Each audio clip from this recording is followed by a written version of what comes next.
제 목소리가 잘 들립니까? 예. 어느 교회 아주 연세가 많으신 그런 권사님이 이런 얘기를 하셨습니다. 그 권사님이 아주 어린 시절이었으니까 연세 드신 분들은 살아봐서 잘 아시겠지만은 그 시절이 얼마나 먹고 살기가 힘든 그런 시절이었었습니까? 정말로 옛날에는 목구멍에 풀칠하는 것이 참 힘든 그런 시절이었죠. 더군다나 우리 윗대 어른들은 말을 해서 뭘 하겠습니까? 이 권사님 가정 역시 아주 찢어지게 가난해서 정말로 하루 벌어서 하루 먹고 살기도 힘든 아주 가난한 그런 가정이었었는데, 아버지마저 일찍 돌아가시고 어머니 혼자서 공사장 날품팔이를 해서 어린 사남매를 키우다가 보니까 정말로 얼마나 그 사는 것이 곤궁하고 힘이 들었겠습니까? 그런 어머니가 설상가상으로 일을 하시다가 그만 몸을 다쳐서 병석에 눕게 되었다고 그럽니다. 그 시절에 산재보험이 어디가 있고 건강보험이 어디에 있었겠습니까?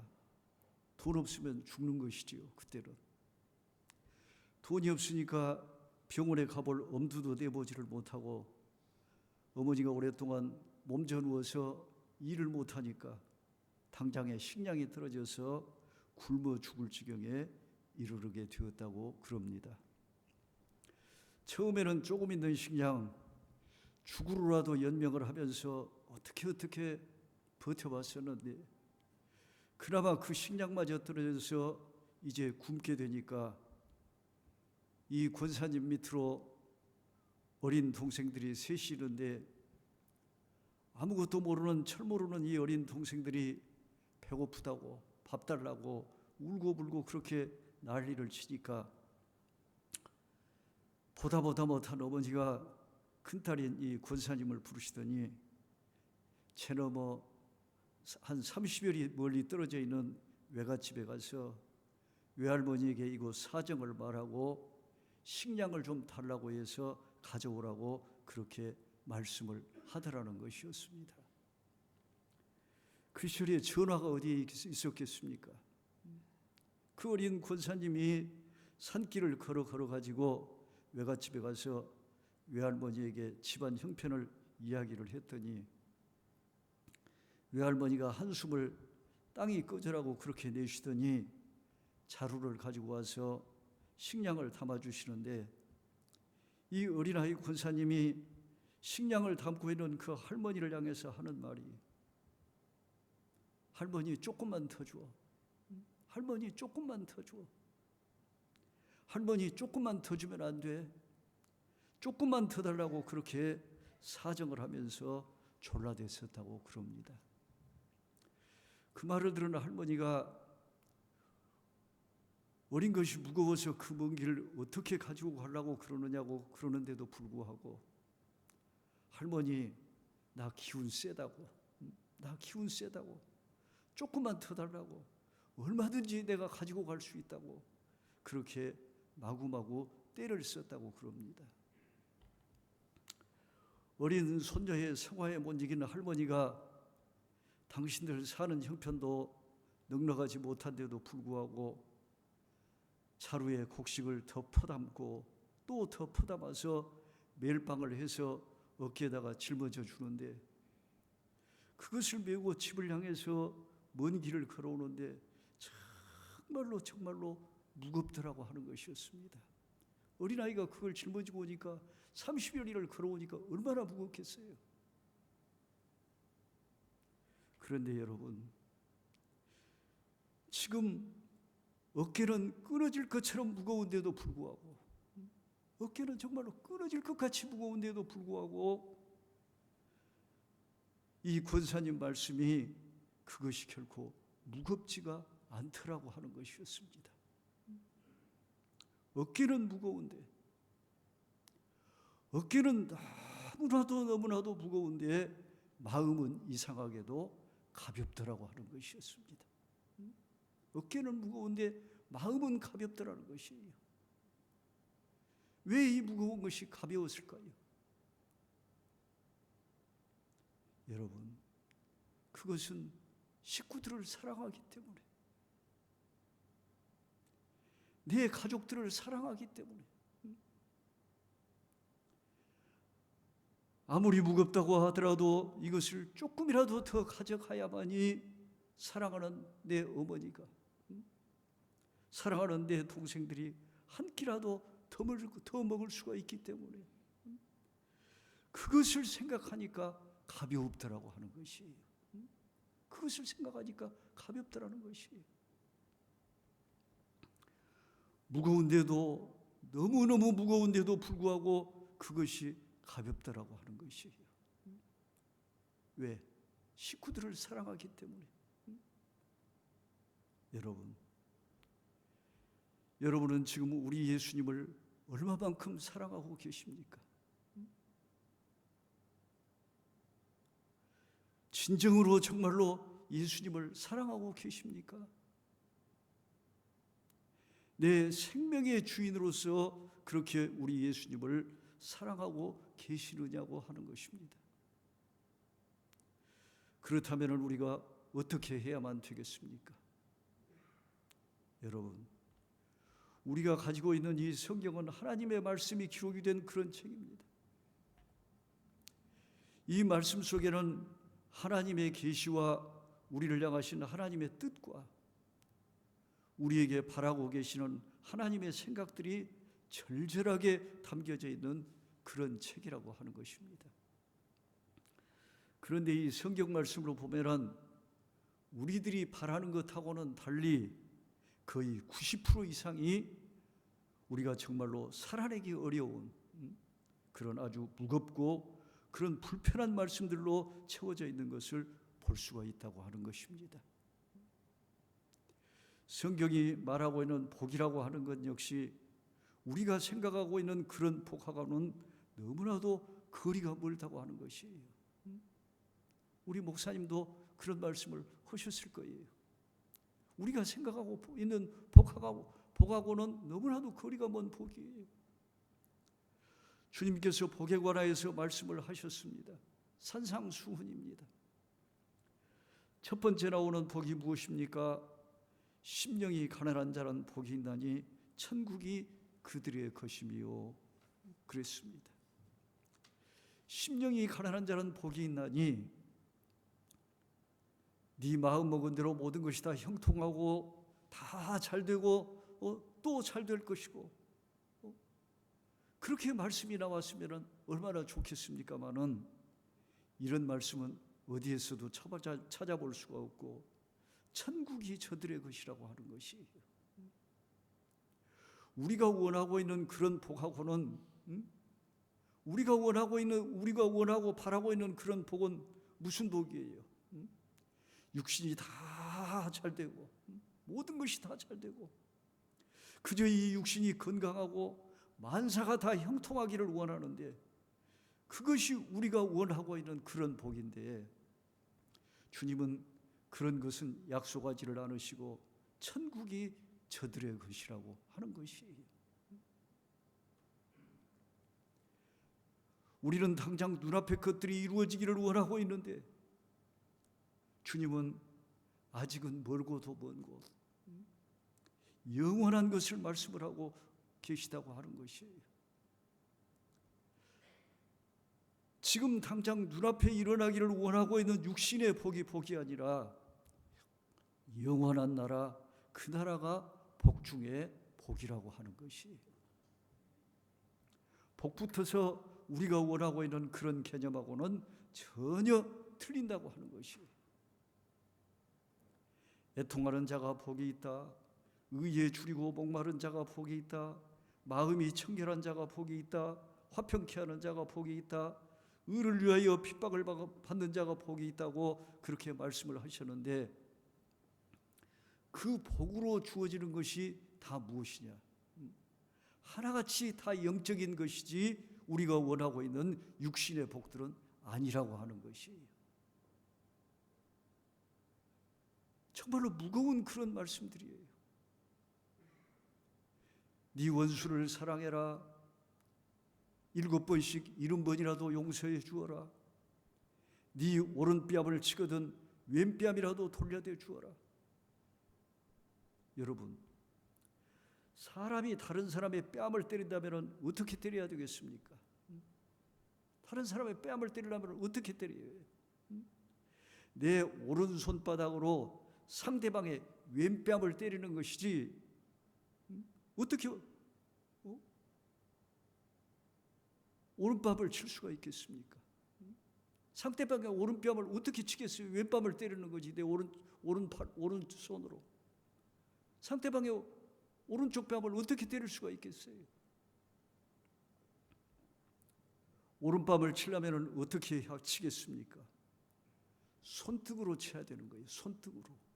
손등으로 오른뺨을 치는 거예요. 그래야 오른뺨을 칠 수가 있는 거예요. 손등으로 치는 것이 무슨 뜻이겠습니까?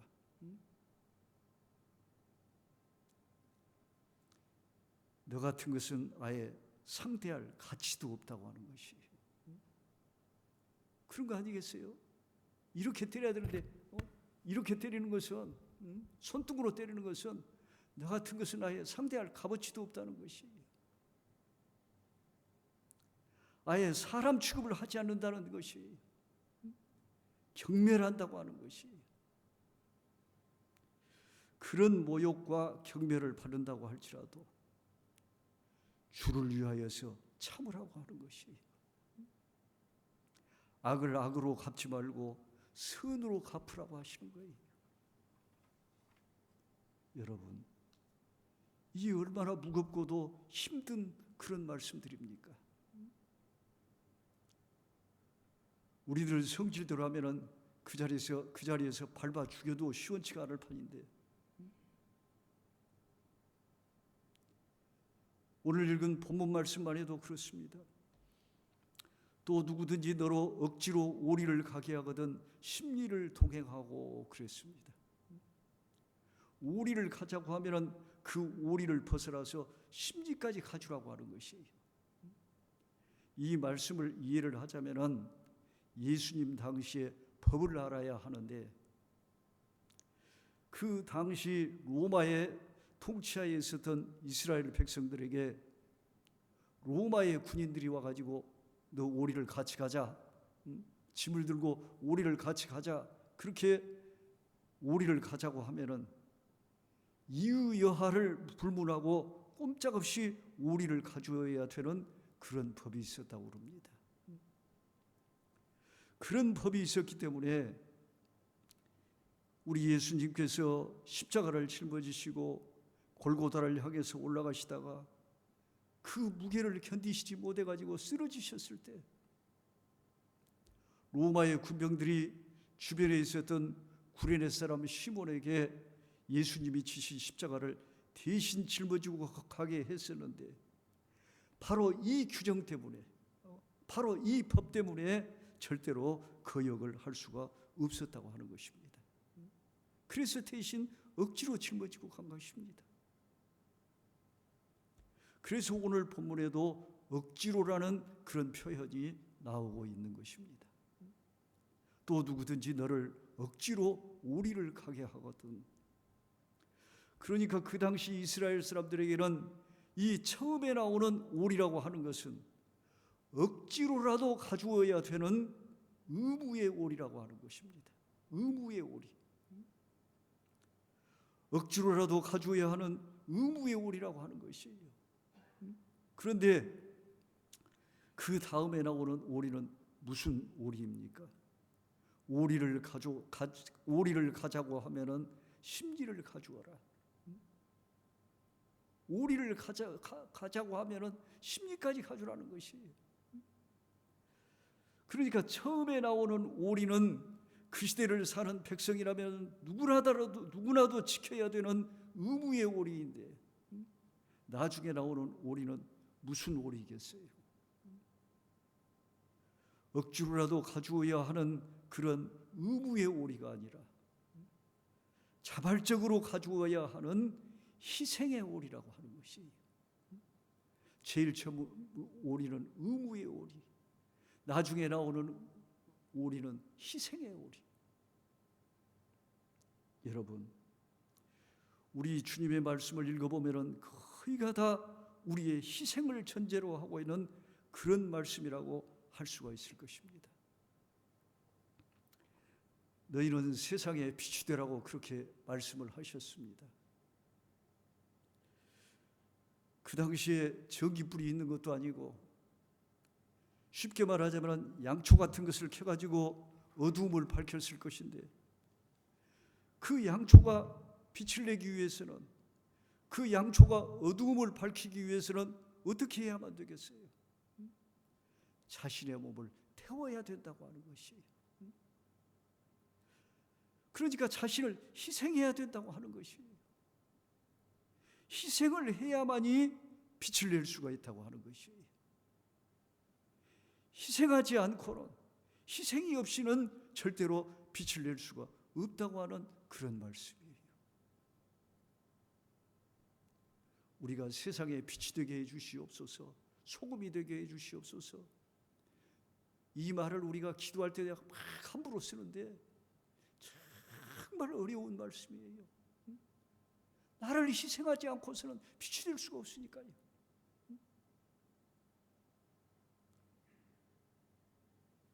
너희는 세상의 소금이 되라고 하셨습니다. 소금이 그 맛을 내려고 하면 어떻게 해야 되겠습니까? 자신의 몸이 녹아져야 된다고 하는 것이에요. 자신의 몸이 녹아지지 않고서는, 그러니까 희생이 없이는 절대로 맛을 낼 수가 없다고 하는 것이에요. 이것이 소금이 되라고 하는 말씀의 의미예요. 너희는 하나를 미랄이 되라고 하셨습니다. 미랄이 싹을 틔우기 위해서는 어떻게 해야만 되겠습니까? 자신이 썩어져야 된다고 하는 것이에요. 썩어짐의 그 희생이 없이는 절대로 싹을 틔울 수가 없다고 하는 것이에요. 이것이 바로 우리 주님께서 우리 믿는 자들에게 바라고 계시는 명령이자 요구예요. 이것이 주님의 명령이고 우리한테 바라는 요구예요. 얼마나 무거운 말씀들입니까? 용서, 사랑, 섬김. 예수님이 주신 이 말씀들은 정말로 진정으로 내 몸으로 실천하여서 이 말씀을 살려고 한다면 어느 것 하나 나를 희생하지 않고서는 해낼 수가 없다고 하는 것이에요. 이 얼마나 감당하기가 어려운 그런 말씀들입니까? 그러나 이것이 우리 주님이 우리들에게 바라고 계시는 명령이자 요구들이라고 하는 것입니다. 또 누구든지 너로 억지로 오리를 가게 하거든 심리까지 가져와라. 처음의 오리는 의무의 오리라고 그랬습니다. 그러나 다음의 오리는 희생의 오리라고 그랬습니다. 우리 주님은 우리들을 향하여 절대로 의무의 오리에만 머무르지를 말고 희생의 오리를 살라고 하시는 것이에요. 그것이 신자의 자세라고 하는 것입니다. 그런데 여러분, 우리는 희생은 고사하고 의무의 오리도 살지 못할 때가 얼마나 많이 있습니까? 얼마 전에 기독교 윤리실천연합이라고 하는 그런 단체가 우리 기독교 안에 있는데, 그 기독교 윤리실천연합에서 전국에 만 19세 이상 7,647명을 대상으로 심층 조사를 했다고 그럽니다. 심층 조사를 했는데 가장 호감이 가고 신뢰가 가는 종교가 어느 종교냐 그렇게 물었더니 1위가 불교인데 15%가 신뢰한다고 그렇게 대답을 했다고 그럽니다. 2위는 어떤 종교이냐? 2위는 천주교인데 11%가 신뢰한다고 그렇게 대답을 했다고 그럽니다. 그러면 우리 기독교는 과연 몇 프로가 신뢰한다고 대답을 했느냐?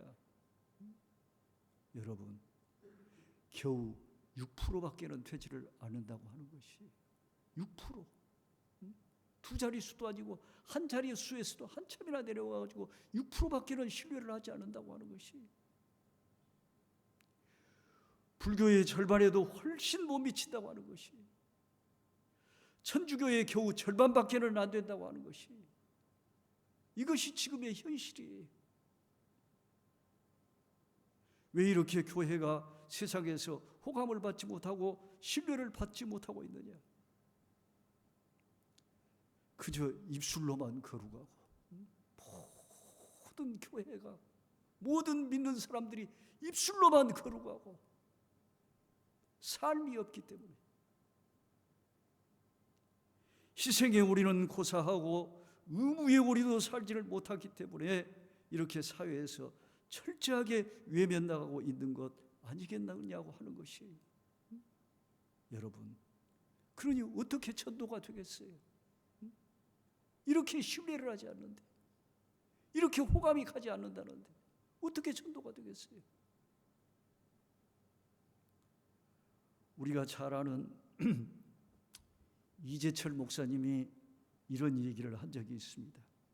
이분이 한국에 있는 신학생들이 가장 만나고 싶은 목회자 1위를 항상 고수하고 계신 그런 아주 존경할 만한 그런 분이신데, 이분이 은퇴를 하고 나서 젊은 시절 많이 가본 적이 있었던 합천 해인사를 가본 일이 있었다고 그럽니다.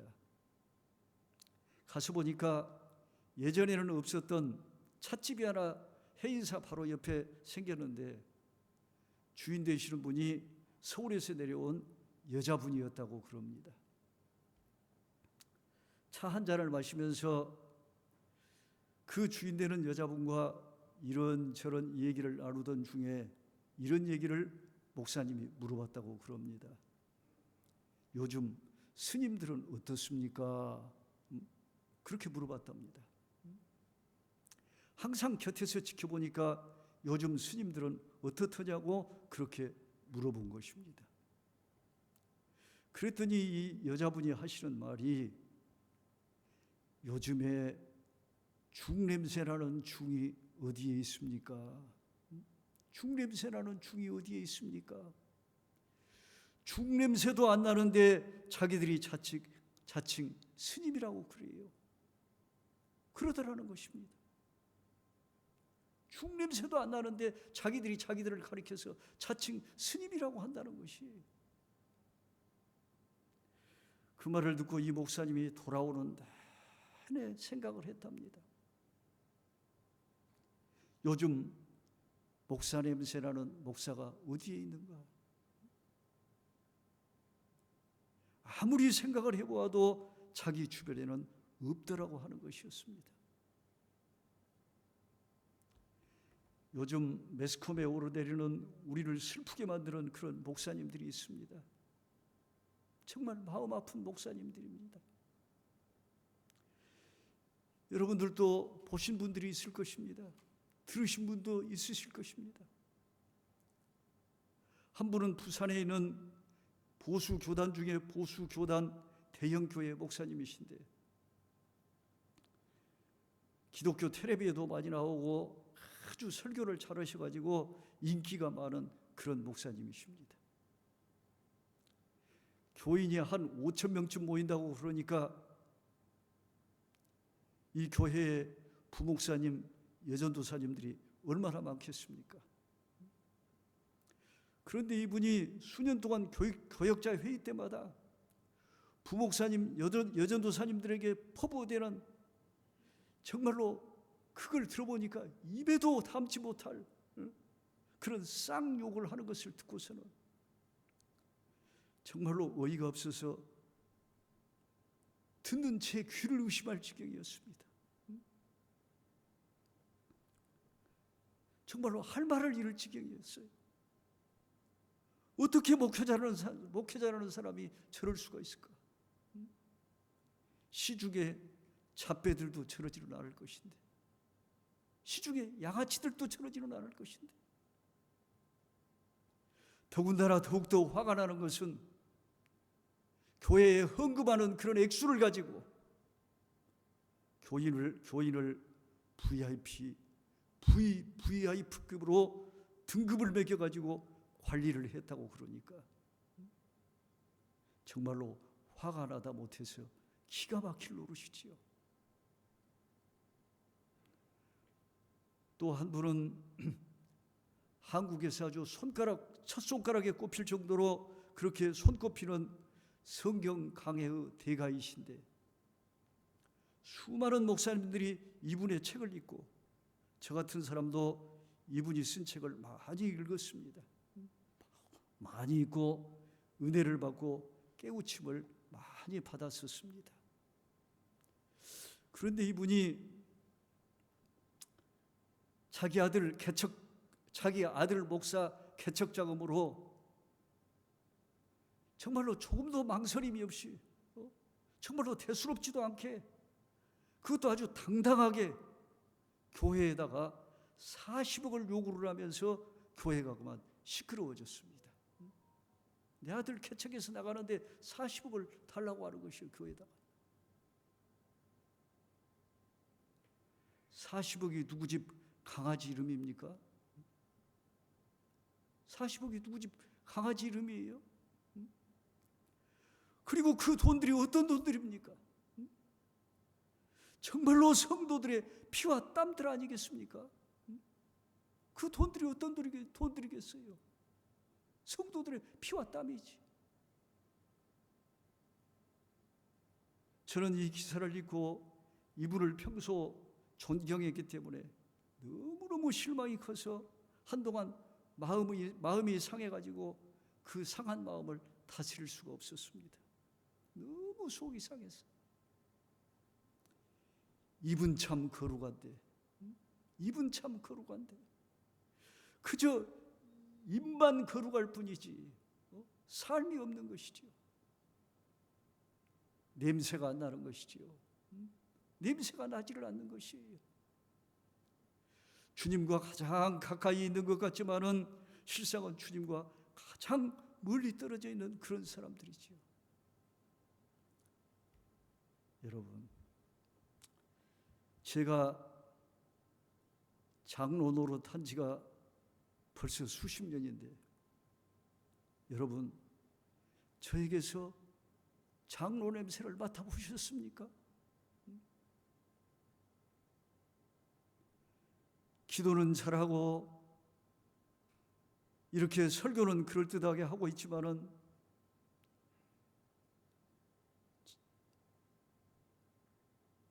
정말로 저에게서 장로 냄새가 나느냐고 하는 것이 안 난다고 하는 것이 내가 나를 아는데 내가 나를 너무나도 잘 아는데 저에게서 무슨 너무 장로 냄새가 나겠어요? 여러분, 생각하면 항상 저를 부끄럽게 만드는 그런 장로님이 한 분 계십니다. 오래전에 세상을 떠나셨지만은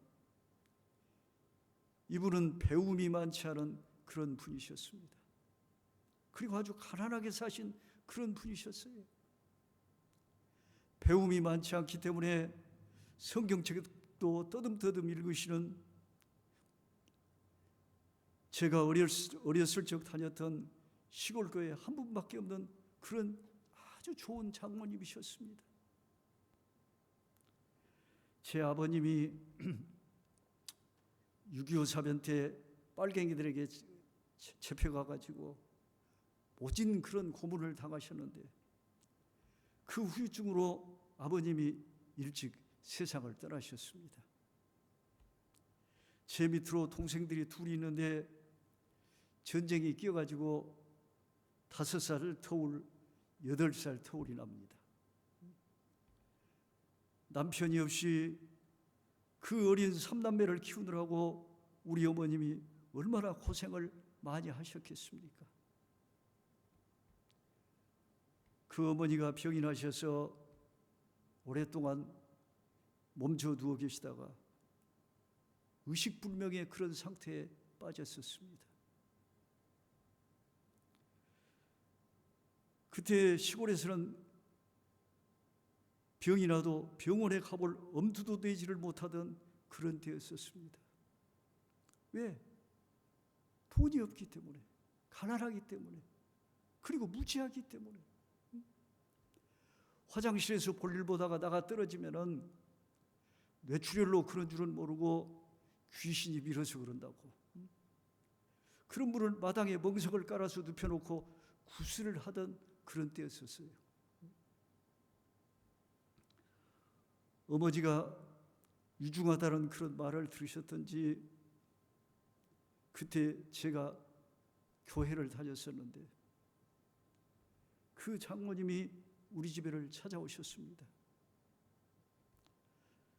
찾아오셔서 의식이 없는 어머니를 보시더니 세진아, 우리 하나님께 기도하자. 세진아, 우리 하나님께 기도하자. 그렇게 말씀을 하시더니 두 무릎을 꿇고서 기도를 하시는데 기도가 아니라 절규를 하는 것이에요. 하나님, 이 어린 아이들의 어머니를 살려주십시오. 하나님, 이 어린 아이들의 어머니를 살려주십시오. 하실 수만 있으시다면 이놈의 생명을 단축시켜서라도 이 아이들의 어머니를 제발 살려주시기를 원합니다. 그렇게 대성통곡을 하시면서 몸부림을 치며 울부짖던 그 장로님의 그 기도 소리를 저는 지금도 잊을 수가 없습니다. 여러분, 저는 남을 위해서 그렇게 그 장로님처럼 몸부림치면서 울어본 적이 없습니다. 내 아내를 위해서, 내 자식을 위해서는 울어봤지만 다른 사람을 위해서 그 장로님처럼 아주 몸부림을 치면서 그렇게 통곡을 해본 적이 없습니다. 그저 지나가는 기도는 많이 했지만 내 생명을 단축시켜서라도, 정말로 내 생명을 단축을 시켜서라도 저 생명을 살려달라고 그렇게 통곡을 하고 울면서 몸부림을 쳐본 적이 없습니다. 그런 저에게서 무슨 장로 냄새가 나겠습니까? 날 수가 없는 것이지요. 저는 지금도 그분만 생각하면 제 자신이 부끄럽기가 짝이 없습니다. 오늘 본문 말씀을 통하여서 주님은 우리들에게 말씀을 하고 계십니다. 또 누가 너로 억지로 오리를 가자고 하면은 심리를 통행을 해주어라. 의무의 오리를 벗어나서 희생의 오리를 살으라고 하시는 것입니다. 그래야 예수의 냄새가 날 것 아니겠습니까? 의무의 오리를 벗어나서 희생의 오리를 살아야 우리에게서 예수의 냄새가 난다고 하는 것이에요. 예수의 냄새가 나지 않는 사람을 어떻게 신자라고 말을 할 수가 있겠습니까? 여러분, 의무의 오리도 살기가 힘이 들었네. 주님이 원하고 계시는 그 희생의 오리는 얼마나 무겁고 힘에 겨운 그런 짐이겠습니까? 그 희생의 오리, 그 무거운 짐을 지고 가야만이 우리에게서 예수의 냄새가 날 터인데 우리가 어떻게 해야 이 짐을 짊어가 지고 갈 수가 있겠습니까? 우리에게서 예수의 냄새가 나려면, 우리가 희생의 오리 그 무거운 짐을 지고 가려면 예수님을 진정으로 사랑해야만이, 내 마음을 다하고 뜻을 다하고 내 모든 것을 다해서 그분을 사랑해야만이 그 짐을 짊어지고서 갈 수가 있다고 하는 것입니다. 젊은 시절 우리가 참 사랑에 눈이 멀었을 때, 사랑하는 사람을 위해서라면 하늘에 있는 별도 따다가 줄 수가 있을 만큼 그 어떤 힘든 일도 마다하지를 않고 그 힘든 일을 즐거움으로 해낼 수가 있었던 그런 시절이 다 있었을 것입니다. 왜? 사랑하기 때문에. 사랑하는 그 사람이 좋아하는 모습을, 그런 모습을 보기 위해서는 그 어떤 것도 힘든 줄을 모르고 기쁨으로 해낼 수가 있었다고 하는 것이 마찬가지입니다. 어린아이가 그 무거운 곡식자루를 짊어지고 가벼운 마음으로 그 먼 길을 갈 수가 있었던 것은 식구들을 사랑하기 때문에 그 무거운 짐을 짊어지고 갈 수가 있다고 하는 것입니다. 무거울수록 가볍더라. 무거울수록 가볍더라. 주님을 진정으로 사랑하는 그 마음이 없다면 어떻게 우리가 그 희생의 오리, 그 무거운 짐을 가볍게 짊어지고 갈 수가 있겠습니까? 주님을 사랑하는 마음이 있어야만이, 그 마음이 내 마음속에 넘쳐나야만이 이 짐을 짊어지고 갈 수가 있다고 하는 것입니다. 그래야만이 이 짐이 가볍게 느껴진다고 하는 것이에요. 왜? 우리 주님이 기뻐하실 것을 바라보기 때문에, 주님을 사랑하기 때문에, 그리고 사랑하는 내 주님이 내 이 모습을 보시고 기뻐하실 것이기 때문에,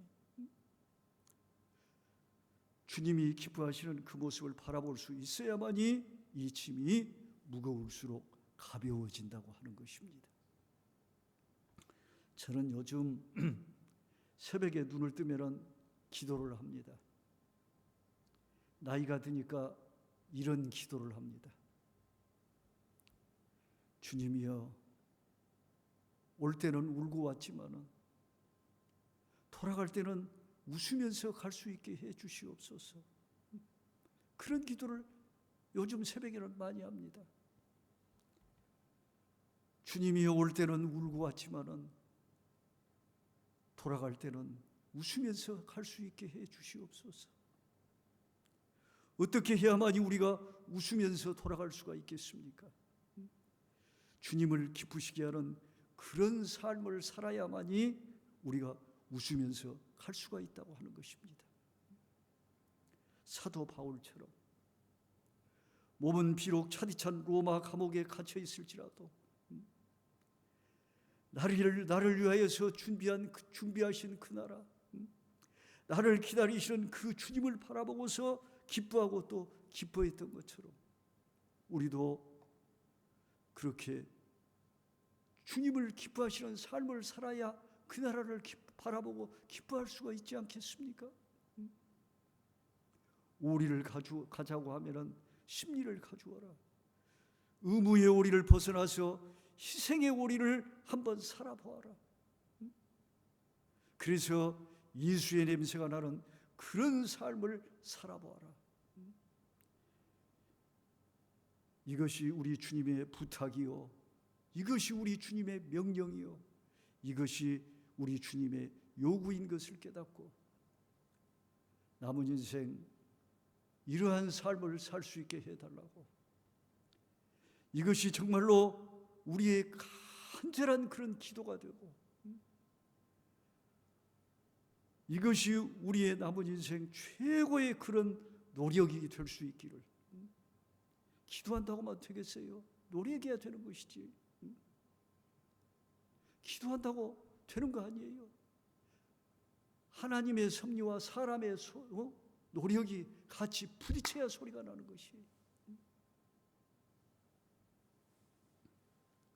정말로 이러한 삶을 살 수 있게 해달라고, 이것이 정말로 우리의 간절한 그런 기도요, 우리의 남은 인생 최고의 그런 노력이 될 수 있기를, 그런 저와 여러분이 될 수 있기를 주님의 이름으로 간절히 소원합니다. 기도하시겠습니다. 주님, 저희들에게 믿음을 주시옵소서. 저희들의 삶 속에서 주님 예수의 냄새가 날 수 있게 해 주시옵소서. 이제는 의무의 오리에서 벗어나서 희생의 오리를 살아낼 수 있는 그 자리에 들어갈 수 있게 해 주시옵소서. 올 때는 울면서 왔을지라도 언젠가는 우리도 돌아갈 터인데, 갈 때는 나를 위하여 예비하신 그 나라, 나를 기다리시는 사랑하는 내 주님을 바라보면서 웃으면서 기쁨으로 돌아갈 수 있게 해 주시옵소서. 이 험한 세상 우리들만 두시지 마옵시고 주님이여 우리를 항상 붙들어 주시옵소서. 여행 중에 있는 우리 목사님 부부에게도 건강을 주시고 어려운 일 없게 하여 주시옵소서. 모든 것을 주께 부탁하옵고 부족한 것이 거룩하신 예수님의 이름으로 기도하옵나이다. 아멘.